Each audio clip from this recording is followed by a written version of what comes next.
Olá, estamos de volta aqui pela TV Sete Lagoas com o nosso programa Santiago Entrevista. É um prazer muito grande estar com você. Nós estamos concorrendo esses dias, né, com os jogos da Copa do Mundo, mas estamos aqui sempre às 8 horas da noite com o nosso programa, né, a nossa versão original aqui às 8 horas da noite, sempre no canal 8 da Claro TV a Cabo. Às 20 horas também, na sexta-feira, na Com Brasil. Um abraço para você de todo o Brasil que assiste o Santiago Entrevista. E sempre no nosso canal do YouTube, à disposição para todos. Nosso programa que sempre tem o apoio da 5bits, www.5bits.com.br, que é o nosso parceiro, onde nós hospedamos o nosso site. Lembrar que você também pode assistir a TV Sete Lagoas pelo nosso site, www.tv7lagoas.com.br. E nós vamos falar hoje aqui com o Giovanni Rodrigues Jaime, ele que mora atualmente na Holanda e também vai assistir a TV Sete Lagoas lá na Holanda. Quando ele chegar lá, ele vai baixar o aplicativo da TV Sete Lagoas e vai poder assistir lá na Holanda. Sabia disso? Nosso aplicativo dá o direito a todas as pessoas assistirem em qualquer lugar, desde que tenha internet, não é isso? E a gente segue então aqui, sempre falando de coisas boas, e hoje vamos fazer aqui um bate-papo especialíssimo, né? Porque o Giovanni tem uma história muito bonita, ele que é daqui de Sete Lagoas, está fazendo aí o lançamento do seu livro, um livro especial, e nós vamos bater um papo e aprender aqui um pouco com ele, que é um jovem, né? Que está aí com uma carreira bonita e servindo de exemplo para várias pessoas. Seja bem-vindo, meu amigo. Primeira vez aqui no nosso programa Santiago Entrevista. Muito obrigado por abrir esse espaço para que eu tenha a oportunidade de falar sobre esse lançamento desse livro, sobre o meu trabalho, para poder contar um pouquinho da minha história e, claro, conhecer também você e seu trabalho, pode ter certeza que terá bastante audiência agora também na Holanda. Que bom. Vamos divulgar, né? Divulgar aí a TV Sete Lagoas. Temos também a Rádio Sete Lagoas, né? Que é uma rádio web, você pode ouvir. Inclusive eu estava fazendo uma busca para me ver quem estava ouvindo a Rádio Sete Lagoas. Fiquei impressionado com gente ouvindo a Rádio Sete Lagoas fora do Brasil. Eu não sabia que tinha essa audiência, né? Gente ouvindo na Filadélfia. Falei, que isso? Gente ouvindo também nos Estados Unidos, como que a internet permite essas coisas, né? E também a Rádio Flash Fan, que é a produção nossa aqui, da nossa equipe. Ô Giovanni, para que as pessoas possam, né, no início aqui do nosso bate-papo, entender um pouco, né, desse bate-papo, queria que você se apresentasse, né? Você é natural de Sete Lagoas, você saiu de Sete Lagoas, você mora aqui, mora fora, como é que está a sua trajetória? Vamos lá. Eu não sou natural de Sete Lagoas. Não? Não, mas embora Sete Lagoas para mim foi um ponto de virada na minha vida muito grande, foi um marco, sabe? Foi um divisor de águas e foi a construção da minha família também. Eu sou natural de Caratinga, embora mudei para Belo Horizonte muito cedo. Depois eu vim para Sete Lagoas para passear, para conhecer, e vim numa festa até de um amigo, onde eu conheci a mãe das minhas filhas, né? E a partir daí comecei a ter um relacionamento com ela. Depois de 2, 3 anos eu vim morar em Sete Lagoas para até mesmo para ficar mais fácil o nosso relacionamento e dar continuidade com isso. Então a maior parte, ou seja, a fase mais importante que eu falo da minha vida foi aqui. Depois que eu vim, minha família também veio. Hoje eles residem em Sete Lagoas, continuam morando em Sete Lagoas. Sete Lagoas eu brinco que foi o meu céu e o meu inferno. Mas por quê? Porque eu vivi 2 faces da minha vida aqui. Eu vivi um momento de ascensão da minha vida profissional. Depois, por não ter inteligência emocional suficiente, por não saber lidar com os conflitos e as situações diárias, eu tive problemas também com álcool e drogas, onde eu regredi, perdi tudo que eu tinha. Mas a partir desse ponto é que a minha vida muda, e a partir daí que surge até, né, essa história desse livro, o conteúdo do livro em si. Você quer que eu possa entrar em detalhes, né, nas histórias ou momentos, não sei? Não, primeiro eu queria que você falasse, já que você falou que veio para cá, né? Profissionalmente, você estudou fora ou você se desenvolveu aqui? Quando eu vim para cá, eu estava fazendo faculdade de arquitetura e urbanismo junto, né, com a mãe das minhas filhas, em Belo Horizonte. Até nós fazíamos faculdade na Isabela Hendricks. Embora chegou um momento que as coisas, como eu vim para cá e foi um recomeço de vida, e nós íamos e voltávamos para Belo Horizonte todos os dias, chegou um momento que não dava para os dois fazer, né? Ficou um pouco complicado. Eu já comecei a trabalhar aqui, já atuava fazendo desenhos técnicos, dando suporte para outros arquitetos. Tive um escritório dentro da JA Imóveis, fazia regularização de imóveis da JA, depois fui correspondente Caixa, inclusive tive a oportunidade de trabalhar com o senhor Arnaldo Nogueira. Eu fiz o projeto, foi até a construtora Nasce Aquiles, na altura, que executou da OMR, as duas agrogens, regularizei autoforjas, fiz o processo de regularização de autoforjas, dei suporte na regularização do condomínio da Vinci, do prédio também do senhor Arnaldo, a gente também fez a regularização da parte de combate a incêndio, e da JA Imóveis, os problemas de despachante imobiliário, quem resolvia era eu ali, na altura que nós abrimos esse escritório lá. O Socorro também, nós antigamente tínhamos só o Socorro Silva, hoje nós temos outra opção também, que foi eu que regularizei, fiz o projeto todo, regularizei o processo do Moita, né, que acabou também ficando um grande amigo, um abraço para ele também. Mas, enfim, então na questão profissional, eu comecei a atuar dentro dessa área, antes de passar por essa crise toda aí. Tá, mas me passaram aqui que você tem a profissão de comunicador. Sim. Da onde veio isso? Eu sempre fui hoje eu acrescentei mais atividades no meu currículo depois que eu fui morar fora do país. Sim. Fora do país, eu tenho um canal também, que é no YouTube, chamado Europa em Destaque. E o nosso objetivo...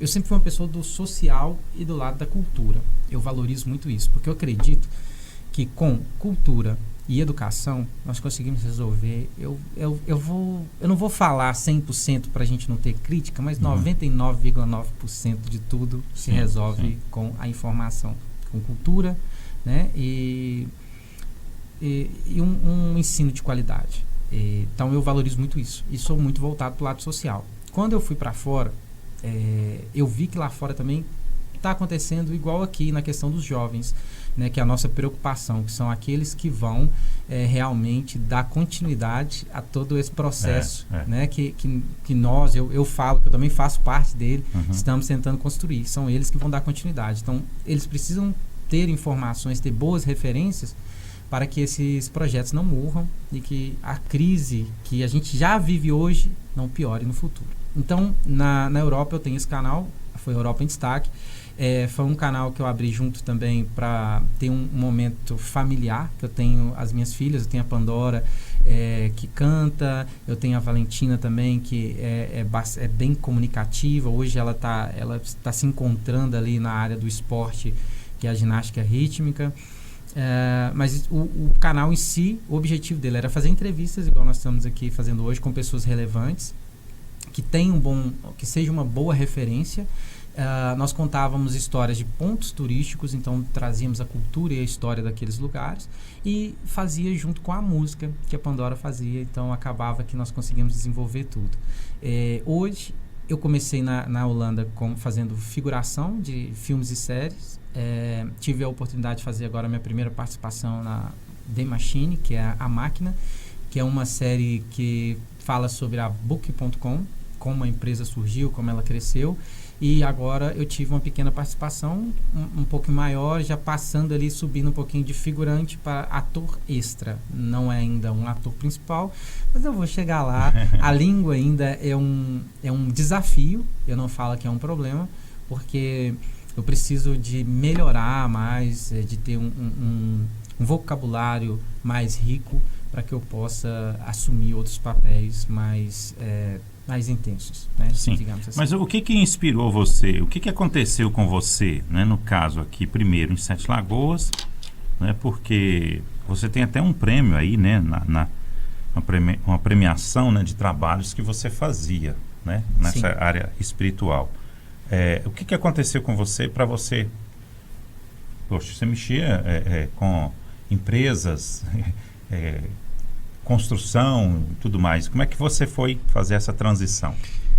O social, ele sempre foi como um hobby para mim, mas eu sempre fiz porque eu fui muito beneficiado com trabalhos sociais e sempre vi a minha mãe fazendo Sim. isso. Quando nós fomos para BH, a minha mãe realmente foi um momento de crise, de perca total na vida dela, onde nós realmente não tínhamos nem lugar para ficar. Nós passamos por barraca de lona, moramos de favor, então passamos muita dificuldade.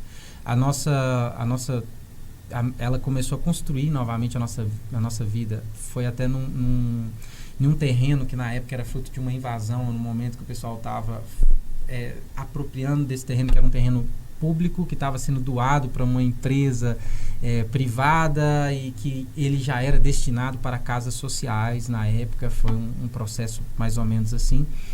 E nós não tínhamos onde morar e foi convidada, olha, vamos participar, e ela participou. Então ali a gente vivemos muita coisa. Eu vi minha mãe, assim, nós não tínhamos muito em casa.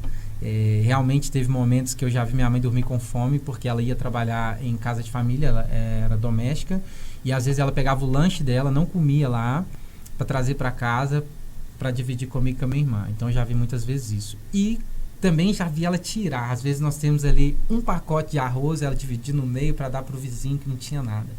Então eu sempre vi minha mãe fazendo esse tipo de ação. Então esse tipo de ação eu sempre fiz paralelo. Eu sempre tirei o meu dízimo, os 10% de tudo que eu sempre fiz, ele sempre foi direcionado para alguma ação social. Isso desde sempre, porque eu cresci com isso, né? Uhum. Com essa influência e também beneficiado com outros projetos sociais que nos ajudou bastante nesse processo, nessa primeira fase da vida que foi bem conturbada. Quando eu chego em Sete Lagoas, quando eu passei por esse processo, porque assim, eu tive hoje, por que eu falo muito de referências? Referência é muito importante. Eu sou uma pessoa que vim do nada, do zero, uma pessoa que passou dificuldade, que muitas das vezes vi meu pai indo lá no açougue pedir osso, que eles iam jogar fora, para minha mãe fazer tipo engrossado, pra gente ter o gosto da carne. Uhum. E eu sempre pedi a Deus assim, olha, eu quero ter uma oportunidade na vida de poder dar uma vida boa para minha mãe, de poder viver isso. Embora no momento que eu tive essa oportunidade, as minhas referências me cegaram tanto e me tiraram tanto da trajetória que eu não o fiz até. Entendi. Porque quando eu vim para Sete Lagoas, eu também comecei meu escritório do nada, tive um reconhecimento considerável, tive trabalhos aqui considerados, eu representei no momento quando tinha um projeto de um restaurante que era até do Adam, que ia ser ali na Orla da Lagoa. Aquilo foi interditado pelo Conselho de Patrimônio. Eu consegui representar aquilo, fazer um pelos projeto, nomes que você falou aqui, são todos conhecidos, fazer né, uma de alto defesa, nível. sim, fazer uma defesa e ganhar, conseguir retirar a multa e negociar, ou seja, aquela pessoa que nem tinha finalizado a faculdade, estava ali com uma bancada, uma mesa de pessoas que são renomadas, arquitetos e historiadores renomados, e eu consegui fazer isso. Então eu tive um reconhecimento muito grande no meu trabalho, embora as minhas referências eram pessoas que no final de semana, o que eles faziam de hobby, muitas das vezes, não precisa nem citar, não é expor ninguém, mas eu estou falando da minha história. Às vezes o hobby deles era alugar sítios no final de semana, lugares, e era muito voltado para bebidas, droga e prostituição. E quando você tem uma referência, e eu tinha referência, são grandes profissionais, grandes empresários, e lógico que eu também gostaria de ser um grande profissional e um grande empresário. Então é quando você cria uma referência, para você, eu sempre falo isso, para você se sentir parte do grupo, se vestir igual não te faz parte, frequentar o mesmo lugar não te faz parte. O que te faz sentir parte e entrar dentro do grupo é fazer as mesmas coisas. Então aí eu fui me perdendo um pouquinho até mesmo dessa essência, dessa educação que eu tive, porque nós não tivemos uma vida financeiramente boa, mas eu sempre tive uma educação de muita qualidade, principalmente quando fala de princípios e valores de vida. Minha mãe não foi uma pessoa com bens, mas o que ela me deu, não há nenhum bem que paga, não há um dinheiro que pague essa educação que ela me deu. E eu acabei me desviando aí, acabei tendo contato com o álcool, com a droga. Nesse momento não foi problema na minha vida. O problema na minha vida foi quando eu comecei a ter crise dentro do meu relacionamento. Porque imagina, eu estava vivendo o melhor momento da minha vida. Eu sempre tive o sonho de ser pai.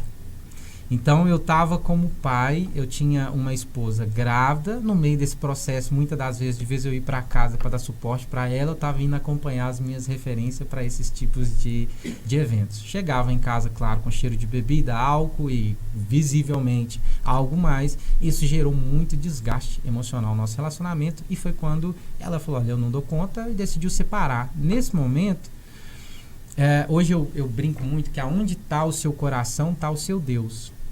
Seja no trabalho, seja no relacionamento. E hoje eu entendo aquela palavra muito grande, amar a Deus sobre todas as coisas, porque te tira essa fragilidade de amar algo ou de colocar a sua vida em cima de algo que é instável. Porque o ser humano é instável, a vida é instável, né? Eu falo muito, ninguém imaginava ter uma pandemia, parar tudo, parou tudo literalmente, ninguém nunca imaginou isso. Então, por mais que eu planejasse a minha vida, eu não ia conseguir evitar aquilo de viver o que foi. Então, o meu relacionamento, por mais que naquele momento eu não estava tendo a maturidade de respeitá-lo como deveria, ele era o meu Deus, porque era o meu tudo.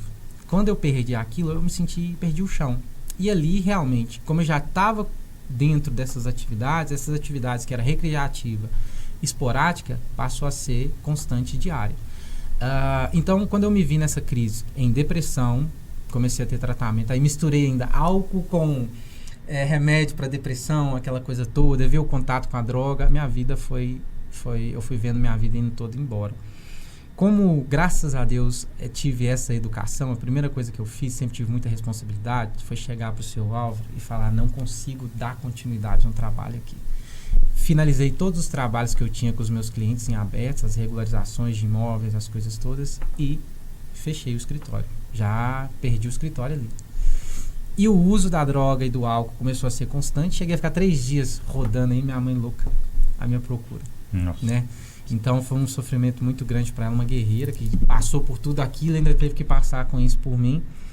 E eu cheguei num momento onde eu já não tinha mais, não podia mais frequentar, né, a casa da minha família, em parte da mãe das minhas filhas, porque ela já nem me queria ali, e foi muito transtorno. Eu agi de forma, porque quando a gente está sob efeito de álcool, drogas, e eu já sou uma pessoa de fala energética, eu já sou impulsivo em algumas ações, então imagina o transtorno que eu não causei. Causei um transtorno para ela e para a família dela gigantesco, sabe? E é natural que ela queira se afastar, que essas pessoas queiram que eu esteja longe. E eu brinco que nesse momento as pessoas não me queriam nem quermesse de rua, nem evento que era público, o Giovanni não era bem-vindo. E minha mãe era a única pessoa que aguentou até um momento que ela chegou e falou, porque eu nunca ainda tinha usado droga ainda na frente dela, na casa dela. E um dia que ela me pegou, ela falou: olha, aqui não dá, eu não te criei pra isso, não quero ver isso, e infelizmente na minha casa você não entra mais. E aí foi um momento que eu lembro que a minha arrogância e prepotência, olha, uma coisa que tem um adicto é arrogância e prepotência. Aí eu consigo, eu sou, eu uso isso porque eu quero. Né? A gente nunca assume que a gente perdeu o controle da vida da gente. A gente vê que a vida está indo embora, a gente vê que não consegue parar, mas não consegue assumir. E nesse momento, com a minha arrogância, eu peguei e vou para Belo Horizonte, porque eu ainda tinha uma casa em Belo Horizonte. Eu falei, vou para Belo Horizonte, e não tinha nem um centavo no bolso, nada. Lembro ainda que eu peguei mala, arrastando mala, mochila, e fui do Dona Silvia, que minha mãe morava no Dona Silvia, até a rodoviária a pé. Chegou na rodoviária, eu falei, e agora? Vou para onde? Vou fazer o quê? Nem dinheiro eu tenho. E foi onde eu até dormi na rodoviária e dormi outro dia. Engraçado que a mãe das minhas filhas ficou sabendo que eu estava lá e foi ela que teve a atitude, mesmo com todo aquele transtorno. Eu lembro ainda que ela teve a atitude de ir lá, contra todo mundo, levou comida para mim, que eu já tinha 2 dias que eu não comia, me colocou dentro do carro e falou, você não pode ficar assim, não é possível. Eu não quero conversar contigo, não conversa comigo. E na época ela falou, você não tem muito dinheiro aqui, não tem muito dinheiro pelo menos para pagar um lugar para você dormir, para você não dormir na rua até você se ajeitar. E pronto, ela pegou, teve essa atitude, foi até uma atitude muito nobre da parte dela, mesmo com todas todo motivo para nem ter proximidade, ela ainda fez isso, então sou muito grata a isso até. E a partir dali, aquilo acendeu um pouquinho, eu ainda consegui pôr minha cabeça um pouquinho no lugar, Teve um amigo que cedeu uma casa para que eu pudesse recomeçar minha vida. Eu falei que eu não tenho dinheiro para pagar aluguel. Ele falou, você vai pagar quando der, como der. Comecei a dar uma subida de novo, mas quando você está no ritmo da dependência química, quando você entra na dependência química, você tem que sair do seu lugar e ir para um lugar que a gente chama de lugar seguro. Por isso que a comunidade terapêutica é super importante, porque é um lugar seguro. E quando você convive no mesmo meio, com as mesmas pessoas, você cria gatilhos, porque a memória está ali, o seu cérebro ele já tem uma programação, né? Então aquela programação te faz, quando você percebe, você já voltou de novo para aquele ritmo. E nesse momento eu entrei assim de novo em falência total, foi onde eu fiquei 3 dias na rua. E aí minha mãe me achou, me levou para casa e eu fui onde eu conheci a Gislene. Já tinham várias pessoas que tinham tentado me levar para uma recuperação, mas as pessoas chegavam de uma forma tão agressiva, porque o dependente químico, a pessoa que está nessa vida, ele sabe que ele não está fazendo a coisa certa. Muitas das vezes ele não quer estar ali. E eu mesmo já pensei em tirar minha própria vida, não porque eu não amasse a vida, mas sim porque eu não aguentava mais a dor e eu não conseguia sair daquela situação. Então o querer matar não é a mim, é a dor que eu sentia, que é gigantesca. Fazia muito tempo que eu não tinha um abraço. E, nossa, a falta que eu tinha de alguém, não tinha ninguém que me olhasse como um ser humano, pelo contrário. Eu só tinha críticas, ninguém abria a boca para falar uma palavra assim, sem a crítica no meio. Começavam a querer falar qualquer coisa, mas com a crítica. E as outras pessoas que vieram antes da Gislene até, eu não conhecia, nunca tinha ouvido falar da Gislene, as pessoas que tinham vindo tentar me abordar antes da Gislene, eles já chegavam falando sobre o tanto de coisa errada que eu estava fazendo. E eu sabia daquilo, não precisava de ninguém me falar. É claro, a minha vida do jeito que tá, não tem lugar para ir, exatamente porque eu não estou tendo boas atitudes. Então aquilo já me fechava total, me dava até uma revolta, eu nem terminava de ouvir, não quis ajuda. Aí, nesse momento que eu fiquei 3 dias, que eu fui para casa da minha mãe, dormi 2 dias direto. Também sobre remédios, calmantes, aquela coisa toda. E eu tava no sofá, aí minha mãe falou, tem uma pessoa querendo te ver. Eu já sabia, falei, já tem alguém querendo me levar pra clínica. E eu falava que eu não precisava, que eu não era adicto. Eu falava, olha, eu não sou adicto, eu não. Né? Arrogância, prepotência, sempre. E aí eu lembro, até hoje, eu deitei no sofá, ainda meio debilitado, por causa dos efeitos dos medicamentos, muito tempo sem dormir. Ela olhou pra mim e falou assim, e eu sempre fui magro, né? Eu sempre tive esse quilo, mas eu estava mais magro ainda. Tava com 43 quilos, 42 quilos, alguma coisa assim. Só pele e osso, literalmente. E aí eu lembro até hoje dela olhar pra mim, entrou ela e o Clemente. Ela entrou, olhou pra mim, deitado no sofá assim, e eu tava barbudo, cabelo grande, tava todo desleixado. E ela olhou assim e falou, nossa, mas você é bonito, hein? Ah, eu olhei assim, o que essa mulher tem? Ela tá ficando louca? Será que ela tá me enxergando realmente? Aí ela falou comigo assim, posso te dar um abraço? Foi a primeira hora que ela me quebrantou, me deu um abraço, mas me deu um abraço verdadeiro, sabe? Aquele abraço assim, com carinho, com amor que você sente. E eu falei, caramba, eu precisava de tanto tempo que eu não sentia um abraço, né? Isso. E eu já falei com ela, olha, se você já vier com papo, já vi que você já veio aqui com papo de internar, não vou me internar, não preciso de clínica de recuperação, não sou dependente químico, nem vem falar sobre isso. Ela, quem disse que eu vim falar sobre internação? Não vim falar sobre internação, não. Eu não quero te levar pra clínica, não. Aí, eu olhei assim, o que tá de errado aqui? Ela foi perguntando, você acredita em Deus? Nesse momento que ela falou que acredita em Deus, engraçado que acender de novo uma centelha aqui dentro, que eu comecei a chorar e respondi pra ela assim, ela falou, posso fazer uma oração? Ela fez uma oração e começou a conversar comigo. E ela falou, você é um rapaz muito inteligente, né? Você faz projetos e tal, tudo. Eu falei, faço. Ela, tem um projeto pra você quer fazer um projeto pra mim? Aí eu olhei e falei, essa mulher tá ficando doida? Ela tá vendo a situação que eu tô, ela tá me confiando a fazer um projeto. E ela foi lá no carro e pegou um projeto, um rascunho de um projeto escrito. Era um projeto social até. E eu falei com ela, porque eu tenho essa característica de solução de problema. Eu consigo pegar o que você precisa na sua empresa. Hoje eu trabalho com isso na Holanda também.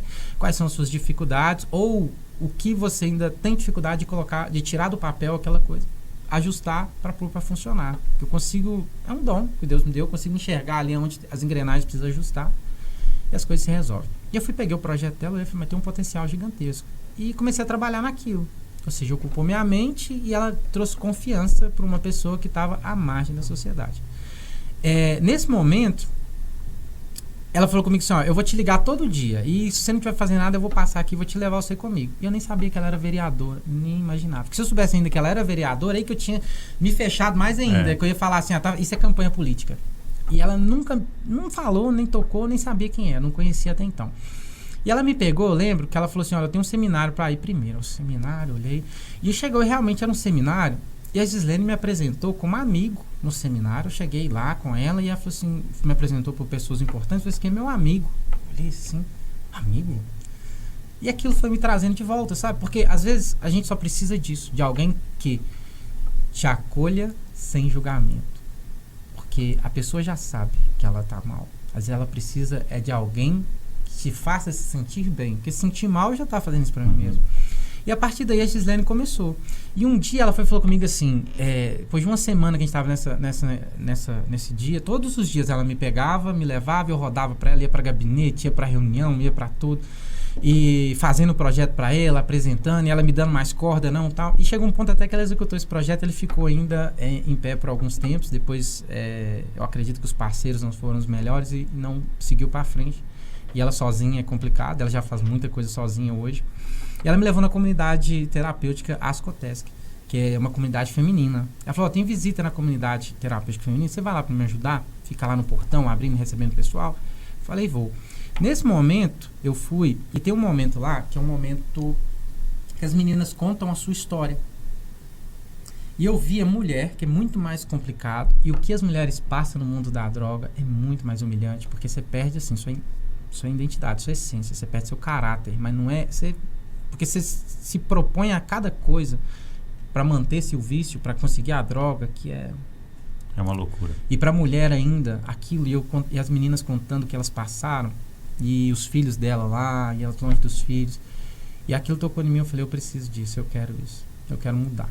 E aí foi onde eu pedi ela ajuda. Ela me levou, me apresentou a Asfra logo depois. Eu fui para a comunidade terapêutica Asfra, Associação São Francisco de Assis. Fui acolhido lá também de uma forma, de um amor. E aquilo, eu ficava tentando entender por que as pessoas fazem aquilo. Sabe, eu ainda não conhecia o que era o significado da palavra amor. Porque hoje, inclusive, no livro que a gente vai falar dele, eu tento mostrar às pessoas o que realmente são os significados das coisas, porque é super importante, porque a gente confunde amor com sentimento, com momento, sabe, com paixão. E amor é uma escolha, amor é uma decisão, amor é um estilo de vida. E eu vi essas pessoas me apresentando o amor, e principalmente o amor de Deus. Eu falei... Você falando aí, eu até lembrei de uma coisa que eu falei hoje com meu filho, né? Que na própria Bíblia está escrito que o homem tem o coração ruim, né? Nós temos o coração ruim. Só que quem aproxima de Deus, quem vive o amor, quem vive principalmente o amor de Deus, se torna uma pessoa boa, né? Que se você estiver longe de Deus, tudo de ruim vai aproximar de você, né? Agora, quando você vive na lei do amor, aí tudo também se transforma completamente. E essas pessoas, né, que vivem com a lei do amor, essas pessoas realmente elas não vivem para elas, né? Elas vivem para as outras, né? E aí é onde você está falando aí que a gente sabe que, né, na nossa sociedade tem muita gente que é dependente químico e que não consegue sair, tem muita dificuldade, né?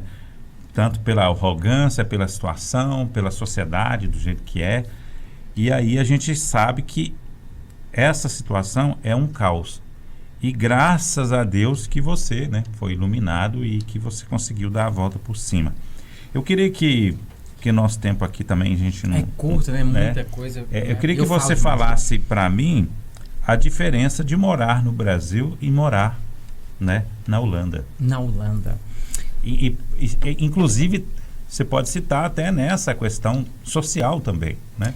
Olha... Porque eu acho que problemas existem em todos os lugares, né? Sim, uma coisa que eu acho bacana, e eu vou aproveitar esse momento, esse gancho que você me deu, se você não se importar, até mesmo para mandar uma... Posso Fica mandar à vontade, uma mensagem para esses mandar políticos uma da nossa mensagem, cidade? pode falar de empresa, de qualquer Porque coisa. assim, porque o que eu vi na Holanda, a Holanda é um país que tem problemas como qualquer outro. Eu passei na Portugal, Holanda, Espanha, França, Bélgica, Alemanha, porque eu comecei, quando eu fui para a Europa, eu fui para Portugal, fiquei 9 meses em Portugal, e o meu trabalho me deu a possibilidade de ir para outros países. Então eu ia para um país, ficava 6 meses, ia para outro, ficava 5, 3, e estava sempre em outros países. Então eu trabalhei na Holanda, França, Alemanha, Espanha, Bélgica, Londres. Eu rodei bem a Europa ali trabalhando. E quando você vai trabalhar, você tem que lidar com prefeitura, tem que lidar com documentação, burocracia e o dia a dia mesmo de viver. Então você vê a cultura e os problemas, você vê que todo lugar tem. Só que uma coisa que eu acho interessante na Holanda, mesmo com todos os seus problemas, é a organização social, a política que eles usam, não é a política para meu partido, não é a política para o meu segmento religioso, é uma política realmente social, é para a sociedade. Eu vejo aqui, eu fico triste, porque eu, no último mandato, eu estava muito entusiasmado. Porque depois que eu passei por esse processo de ressignificação, eu passei a trabalhar na luta contra a dependência química, montei um projeto social para trabalhar com crianças e adolescentes exatamente para essas referências, porque eu percebi que foi nesse momento que a armadilha foi feita na minha vida para depois eu cair na dependência, então para prepará-los. E eu trabalhei com muitos dos políticos que estavam eleitos na época e fiquei feliz, que eu falei, são pessoas que eu conheço, que eu trabalho, que eu vi de comunidades terapêuticas, de projeto em presídio, de outras coisas que eu fiz também, que trabalhei junto com eles, fiz palestras, e eu achei que ia dar certo, porque são pessoas do mesmo meio, com a mesma intenção, que fez trabalho social, que sabe a importância que Sete Lagoas precisa de uma política séria, e quando chegou lá dentro, eles se separaram e começaram com brigas políticas, com viés pessoal e partidário. E aí isso eu fiz assim, não fiquei muito chateado e vejo que isso continua. Na Holanda, engraçado, que teve um ano que teve 4 eleições em um único ano. Porque lá o sistema político funciona assim, você pode ser do partido de esquerda, eu ser do direito, mas se nós brigarmos e não conseguirmos trabalhar junto, eles mandam todo mundo embora e elegem outros. Primeiro ponto que é legal. Segundo, opção de votos. O que mais tem? Para presidente tinha uma lista de mais de 100 pessoas. Legal isso, hein? Para opção. E se você não trabalha... Eu tenho aqui uma holandesa que pode falar isso aqui, ó. E eles às vezes ficam chateados porque eles têm que toda hora ficar votando. Porque se brigou, não está conseguindo respeitar, vocês dois saem e elegem outros. Porque aqui não é você ou eu, meu partido ou o seu. É a sociedade. E lá tem essa organização social, sabe? Temos políticos que defendem, que nem aqui, a parte do LGBT, do feminismo e tal, tudo, mas eles trabalham, por exemplo, o pessoal que defende o LGBT faz projetos para eles. E tá bom, são seus eleitores, tá tudo certo. O outro, que é conservador, que é cristão, faz projetos cristãos. Só que todos eles respeitam esses projetos e aí criam ambientes aonde esse ambiente, eu sei, é que nem eu ir na sua casa, tem as suas regras. Então eu posso ir na sua casa normalmente, mas eu tenho que respeitar as suas regras. Você vem na minha casa, eu tenho as minhas regras. Como se diz, são tribos que se respeitam. Mas se nós dois formos no centro da cidade, aí a regra é uma só. Não é a sua, não é a minha, é social. Então funciona. Eu só vou caçar problema ou algo que eu não goste se eu for lá na tribo do outro caçar problema. Ou seja, se eu for lá dentro da sua casa querer mudar suas regras. Mas se nós dois formos no centro, que é um local onde todos circulam, a regra é uma só para todos. Existe um respeito, que eu respeito você, você respeita. Eu posso não gostar de você. Lá é uma coisa que eu acho muito bacana, porque tem pessoas preconceituosas, tem pessoas que tudo, mas eles te respeitam. Eles te cumprimentam, eles sorriem para você, não te dão proximidade, mas eles não te distratam. Então, assim, eu sofri preconceito em vários outros países. Nesse país, foi o país que eu mais senti acolhido e por isso que eu gosto. Senti mais organização social. É um país onde o seu imposto, você paga muito imposto, mas funciona. As ruas, impecável. Lá, um colega meu, que eu tenho como irmão, foi me visitar, e é padrinho da minha filha também, me visitar ano passado. E nós passamos uma área rural. E ele olhando assim, tá, que hora que vai entrar a estrada de chão, aquela coisa toda? Porque tudo é asfaltado, até a área rural. Então você vê a estrutura. Em termos de estrutura, porque funciona. Ali, eu não vou barrar o seu projeto, você não vai barrar o meu. As coisas vão acontecer. Os impostos, eles vão ser aplicados de forma correta. Tem corrupção? Tem. Tem gente que tem aqueles 10% das obras que faz, mas tem obra. Antigamente o Brasil também era assim, né? Era cheio de obra para tudo quanto é lado, porque todo mundo... Antigamente não. Não, mas hoje não tem nem obra. Hoje eles já roubam sem fazer obra. Hoje a obra não sai do projeto e o dinheiro nem chega a lugar nenhum. Antigamente, não que seja certo, porque eu não concordo de jeito nenhum, mas antigamente eles faziam alguma coisa, movimentavam alguma coisa para tirar alguma parte, né? Para subfaturar, né? Aquilo. Hoje em dia eles já criam um projeto que nunca vai ser executado, nem sai do papel, ainda subfatura e o dinheiro some, tanto da execução quanto do subfaturamento.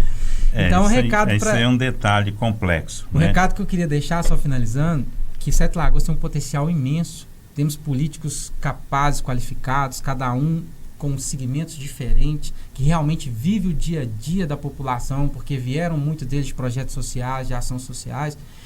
Olha, crie seus projetos, defenda seus eleitores, mas faça uma política respeitosa para todos, sem briga, porque um depende do outro.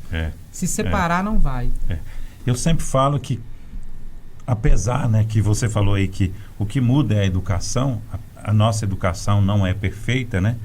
Mas o povo tem um governo que merece, né? É porque é o povo que vota, é o povo que escolhe. Então, qualquer coisa que está acontecendo hoje na sua cidade, você também tem uma meia-culpa porque você escolheu quem está no poder. Isso aí é uma coisa simples, né, de entender. Agora, você está lançando esse livro, né? Despertar Sim. de um Paradigma. Que paradigma que é esse? Que livro que é esse? Que história que é essa do livro? Despertar de um Paradigma. E esse livro você... pelo que eu estou vendo aqui, você não lança ele, não é só no Brasil, né? Não é só também na Holanda. O livro, ele tá na versão e-book e audiobook, está em 66 países, em 3 línguas diferentes. E tem 11 países que tem a versão impressa. O do Brasil agora vai ser a 12ª, que até ficou um pouquinho diferente, se você ver a qualidade europeia da brasileira, ficou um pouquinho diferente. É o mesmo livro, mesma quantidade, mas materiais diferentes. É uma pena. Vou procurar uma gráfica que nos atenda sem um preço exorbitante, porque... Pronto, é diferença. Quando você fala o que você gosta, são estrutura. Aqui você tem qualidade, você tem preço, você tem um respeito pelo dinheiro. Aqui são preços exorbitantes, a culpa às vezes não é do empresário, também é da situação atual de impostos, mas enfim. Vemos a diferença nítida. Eu acho que aí entra um pouco também daquilo que nós falamos aqui no início, né, que você falou que gosta muito, que é a cultura, né? Nós temos uma cultura, né? Quando você fala, por exemplo, da escala de trabalho, disso ou daquilo, né? É uma questão de cultura. As pessoas estão acostumadas com uma coisa. Por isso que muita coisa tem que ser feita aos poucos, né? A mudança, ela é feita aos poucos. Exatamente. Né? Se você quer, por exemplo, chegar numa situação, você tem que ir fazendo aquilo ali no dia a dia para que as pessoas culturalmente sejam modificadas aos poucos. Não adianta você querer mudar, por exemplo, uma escala de trabalho da noite para o dia. As pessoas não vão entender isso. Os empresários estão acostumados com um lucro X, né?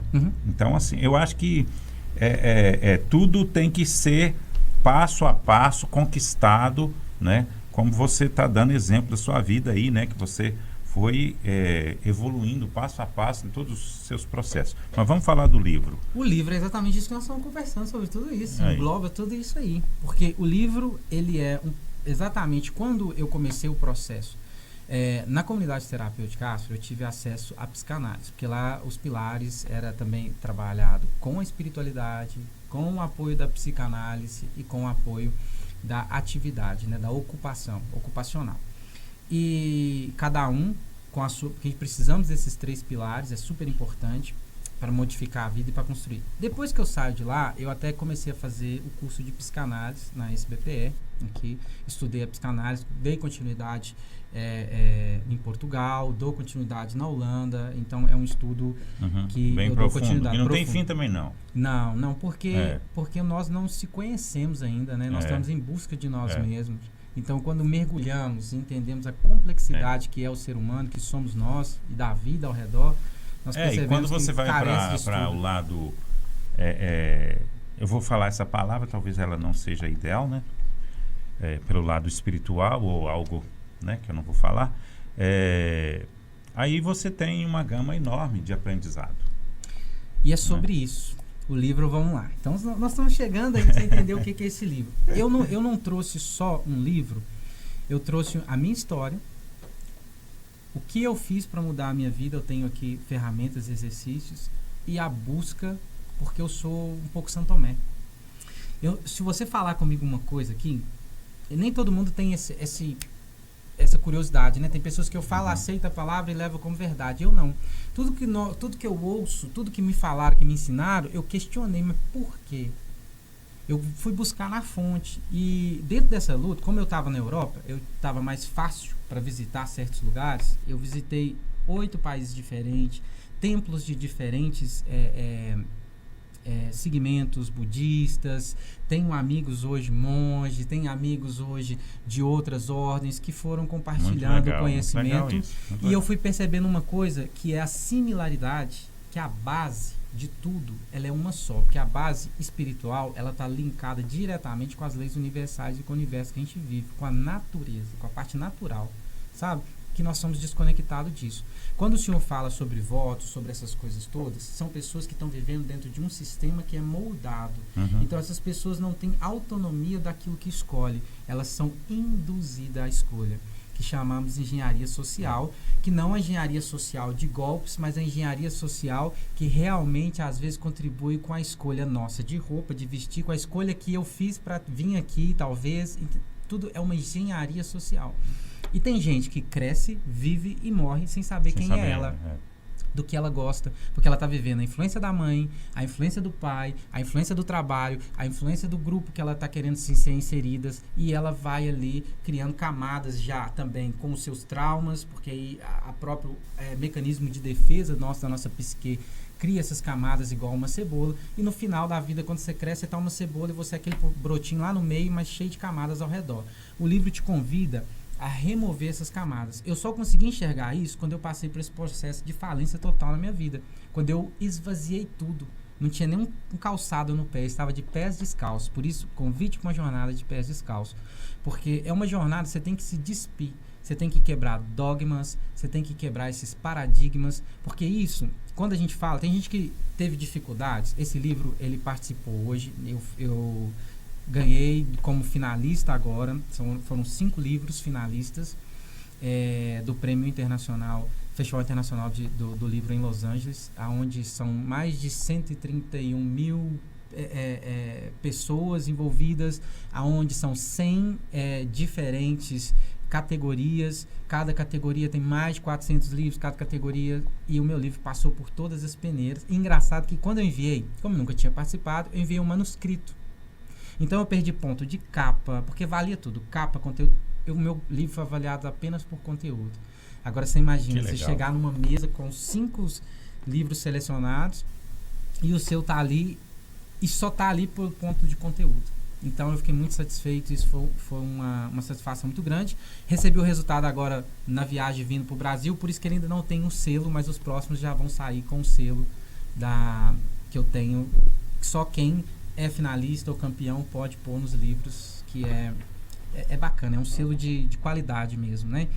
Então o livro, ele basicamente eu trago a filosofia de Jesus, porque Jesus ele traz uma filosofia que é a base de tudo, só que a filosofia original de Jesus, antes disso ser uma instituição.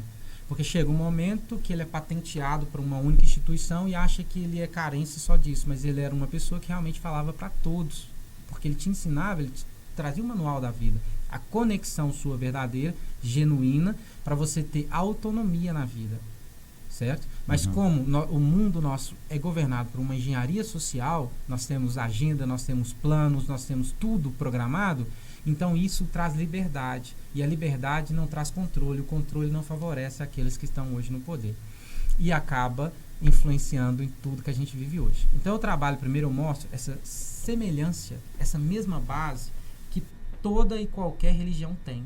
Eles trabalham dentro das leis universais, porque até mesmo não tem como trabalhar fora delas, né? Como é que eu vou trabalhar fora da gravidade? Como é que eu vou viver sem o oxigênio? E as leis universais são basicamente isso. Então primeiro eu traço essa filosofia de Jesus original, trago o aramaico, algumas traduções no aramaico antigo, né? Para a gente entender, para a gente quebrar algumas palavras, porque Jesus, ele para nós, foi uma evolução, um processo evolutivo para te mostrar que é possível, te mostra o caminho, mas não significa que isso é uma propriedade só dele. Pelo contrário, qualquer um pode alcançar, desde que você siga o que tem que seguir. Faça o que tem que seguir, entenda as leis universais para que você possa atuar junto com elas. Então eu mostro a semelhança nela no budismo, no hermetismo, dentro do próprio candomblé. Tem gente que fala candomblé a religião de matriz africana, ela é uma religião muito linkada às leis universais, porque o objetivo dela inicial é caridade, evolução pessoal e cuidado com a natureza, é trabalhar com as forças naturais. Depois que venhamos que cada religião sofreu inúmeras atrocidades, todas ao longo do tempo, quando fala de religião, pelo seu comandante, por líderes, porque é diferente uma decisão minha e do que é espiritualidade. Então eu mostro que espiritualidade não é religião. A religião, ela tem ali cultura em cima dela, ela tem normas, porque toda instituição precisa de normas. Então muitas das vezes ela tem certas atitudes que não é porque a religião é mal, é porque às vezes ela precisa daquelas normas internas, aquele grupo precisa para ele se manter vivo ao longo do tempo. Então vai ter ali coisas, e isso não é uma nova religião para você trocar a sua religião. Na verdade, só queria acrescentar que o próprio ser humano precisa, né? Ele precisa, tem necessidade, né? Sim, nós temos uma parte do nosso cérebro, inclusive, que ela hoje cientificamente é comprovado, mas a religião, a espiritualidade mostra isso milenarmente, que hoje a ciência está comprovando.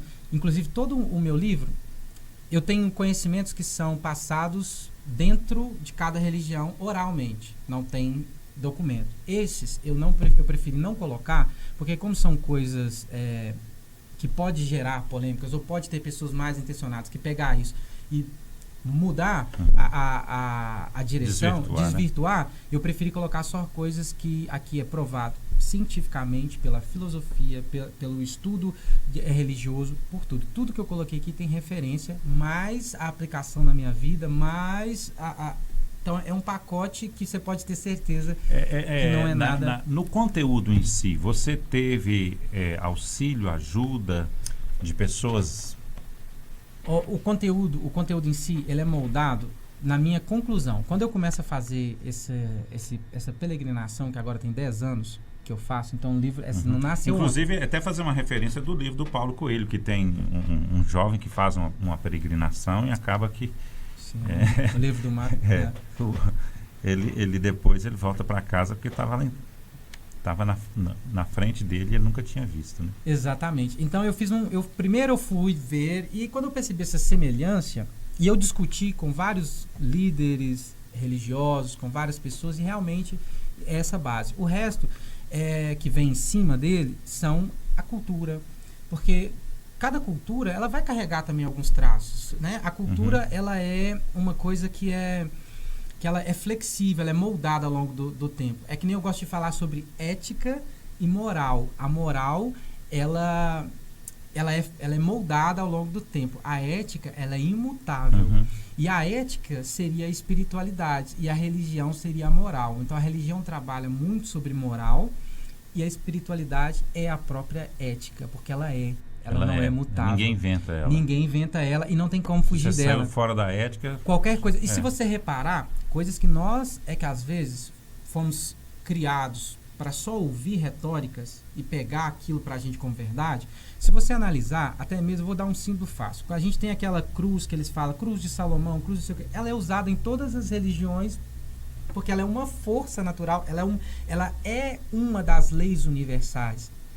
Eu sou operador dela, eu posso levar ela para o caminho que eu decidi. Então, tá vendo que aí depois é do meu caráter muitas coisas e não da religião em si. Mas por que ela está dentro de todas elas, tanto da católica quanto dos gnósticos, quanto de tudo? Porque é a mesma cruz, é a mesma estrela, é a mesma coisa. Mas por que ela... É porque ela representa uma força universal. E eu explico um pouco isso, mostro, coloco a tradução literal do aramaico de Jesus, né? E o aramaico ainda que vem antes dele, de Abraão, ainda é um aramaico mais antigo. Tudo isso tem link, leva até o Egito, porque tudo isso vem da cultura do Egito. O Egito foi super importante para manter essa cultura e para moldar uma sociedade. Os filósofos, matemática, tudo que nós temos hoje, nada mais, nada menos, eu posso até brincar em falar, é uma cópia, é uma plágio do Egito, porque todos esses foram para o Egito, aprenderam tudo isso e depois voltaram e escreveram, mas escreveram como eles, como autor. Esqueceram de colocar da onde eles aprenderam. Mas tudo isso é linkado lá, todos esses conhecimentos. E todos eles têm a mesma base. Hermetismo com as 7 leis universais. Se a gente colocar a lei do karma, causa e efeito, tudo está em movimento, lei da vibração, se a gente pegar ritmo, se a gente pegar todas essas leis, são as leis universais, elas estão dentro de tudo. E a própria palavra de Jesus, quando ele ensina isso, só que ele ensina em parábolas, que o significado é exatamente comparação. Que é aquilo que nós conversamos até antes de entrar para o ar, que às vezes eu usei em termos aqui, quando eu falo sobre ressignificação e mudar comportamento, seja de adicção, qualquer tipo de vício, é uma reprogramação. A ciência tem uma falácia que o adicto é uma doença incurável, e eu estou escrevendo um artigo científico, estou esperando algumas pessoas avaliarem, porque eu vou entrar com esse artigo exatamente para te falar que ela não é uma doença incurável, é um estado que é possível, porque você consegue reprogramar o seu cérebro, porque o cérebro nosso funciona igual um HD de computador.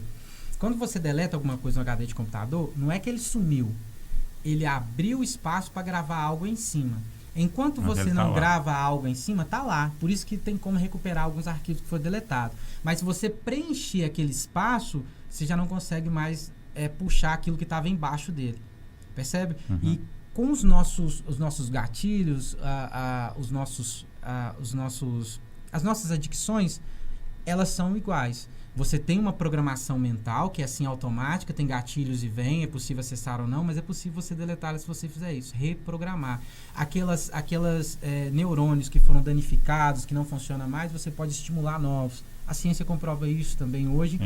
E a minha vida é um laboratório e foi o que eu fiz hoje para me libertar do vício. É o que eu faço, foi um processo, ele é demorado, ele tem fases, ele tem etapas. Você vai ter etapa da dificuldade, você vai ter etapa da depressão, porque você fica meio depressivo, porque imagina, seu corpo está acostumado com um número altíssimo, né, de dopamina, porque você desregula todo o seu sistema com a dopamina. E a droga te traz uma dopamina em nível alto e muito mais alto do que o seu corpo, seu cérebro está acostumado, né? E aí, para depois você tirar essa dopamina e substituir ela por um simples exercício igual é feito, é complicado, porque seu cérebro está no nível, então demora a regular. E você tem que trabalhar outras coisas, o físico, o mental, o espiritual, é um conjunto. Giovanni, o nosso tempo está quase encerrando. Como que as pessoas podem ter acesso ao seu livro? Tá. O meu livro, ele está na Amazon, ele está... Agora, eu tenho que ver o Clube do Autor, porque nós estamos no Clube do Autor, se você entrar direto, quem está me representando no Brasil hoje é o Clube do Autor. Fora do Brasil é o Book Mundo.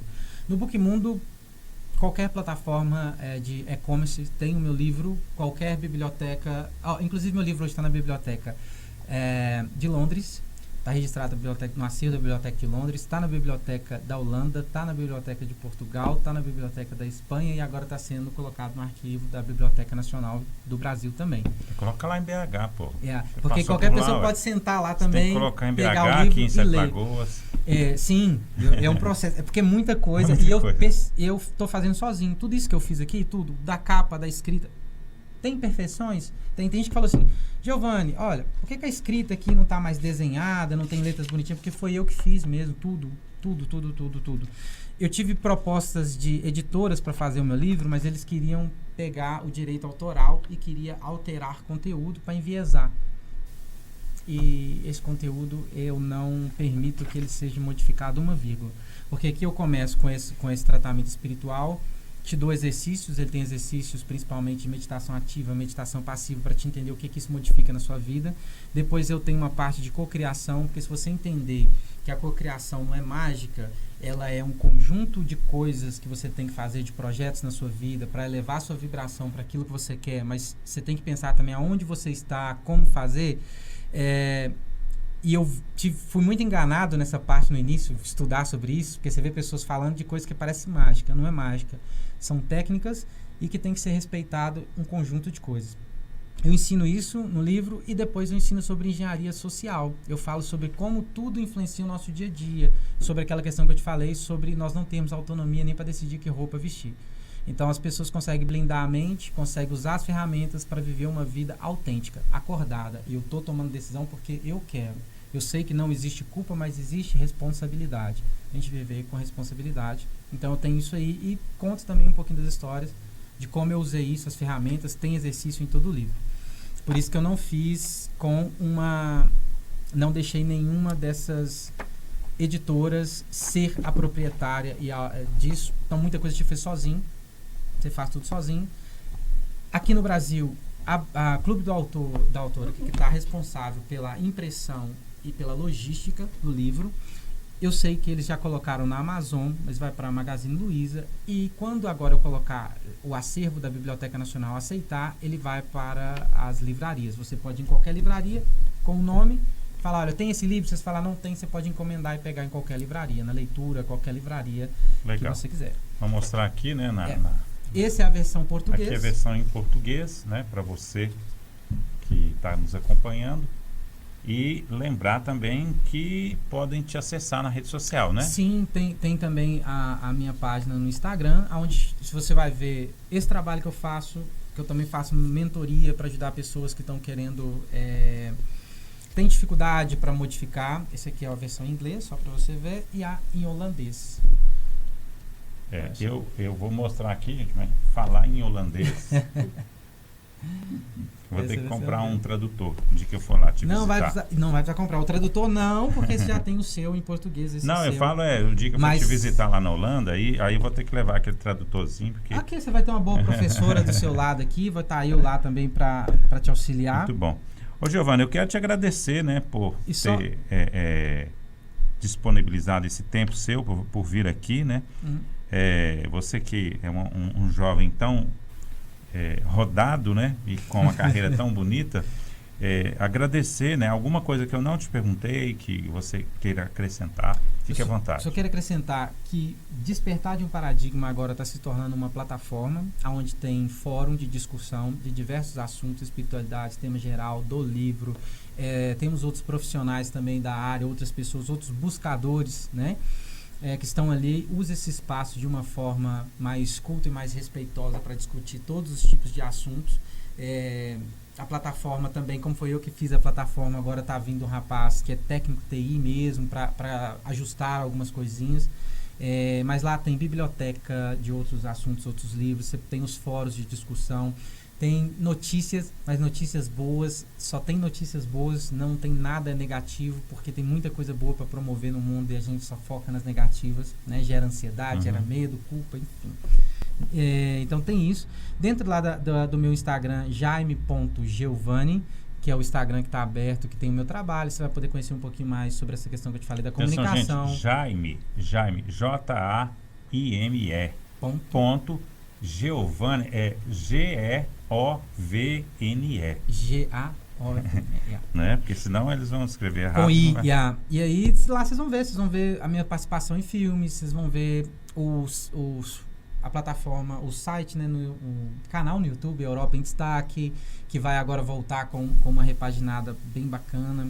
E vão poder conhecer. Se tiver alguma dúvida, manda lá, eu respondo.